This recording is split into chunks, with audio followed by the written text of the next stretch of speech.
Steve Fawcett and Per Lindstrand will climb into the ICO Global balloon together. If the weather conditions are right, they could take off as early as next week. Back in Marrakesh for another attempt on the record, Richard Branson and his team were feeling confident that this time there'd be no mishaps.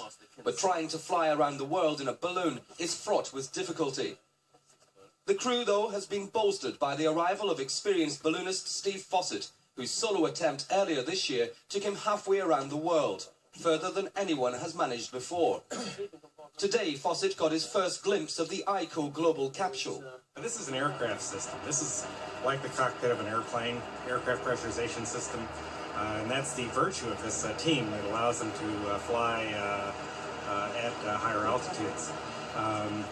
My capsule, of course, is an unpressurized system and did not have any of the aviation features.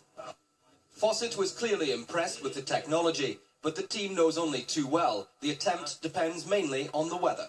Remember, there are two forecasts. There's the Lindstrand forecast and the Branson forecast. In the Branson forecast, the thunderstorm will move out of the way. In the Lindstrand forecast, it probably might come up our way.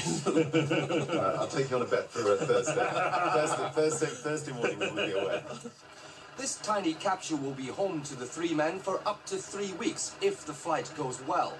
They will eat, sleep and work in here as they try to navigate a passage through jet streams which will whisk them round the world at speeds of up to 200 miles per hour.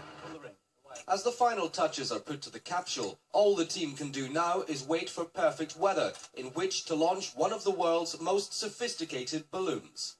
Ross Appleyard, Sky News, Marrakesh. The world's most famous adventurers have joined forces in the hope of finally completing the journey. If the weather conditions are right, they could take off as early as next week. Back in Marrakesh for another attempt on the record, Richard Branson and his team were feeling confident that this time there'd be no mishap.